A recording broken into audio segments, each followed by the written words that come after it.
அஸ்ஸலாமு அலைக்கும் வரஹ்மத்துல்லாஹி வபரகாத்துஹு. நபி தோழர் அப்துரஹ்மான் இப்னு அபி குரத் ரலியல்லாஹு அன்ஹு அவர்கள் அறிவிக்கக்கூடிய இந்த ஹதீஸு தபரானில மிஷ்காத்து மசாபிஹ் போன்ற ஹதீஸ் நூற்களில் பதிவு செய்யப்பட்டிருக்கு. ஒரு சமயம் நபிகள் நாயகம் ஸல்லல்லாஹு அலைஹி வஸல்லம் அவர்கள் ஒலு செஞ்சுக்கிட்டு இருக்கிறாங்க.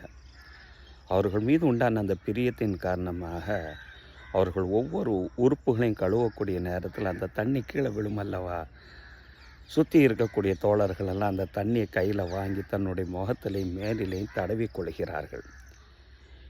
நபி ஸல்லல்லாஹு அலைஹி வஸல்லம் அவர்கள் இந்த செயலை பார்த்து, இப்படியெல்லாம் உங்களை யார் செய்ய சொன்னது, ஏன் திடீரென்று இப்படி செய்கிறீர்கள் என ஒரு கேள்வி கேட்கக்கூடிய நேரத்தில் தோழர்கள் சொன்னாங்க, உங்கள் மீது உண்டான அந்த பிரியந்தான் இவ்வாறு செய்ய வைத்தது என சொல்லக்கூடிய நேரத்தில் நபி ஸல்லல்லாஹு அலைஹி வஸல்லம் அவர்கள் இவ்வாறு சொன்னார்கள், உண்மையிலே உங்களுக்கு ஒரு நபர் அல்லாஹின் மீதும் அவனுடைய தூதரின் மீதும் பிரியங்கொள்வது விருப்பமானதாக இருந்தால், இன்னும் அல்லாஹும் அவனுடைய தூதரும் உங்களை விருப்பம் கொள்ள வேண்டும், பிரியங்கொள்ள வேண்டும் என்ற ஆசை இருந்தால், அப்படிப்பட்ட அந்த நபர் பேசினால் உண்மையை பேசட்டும்.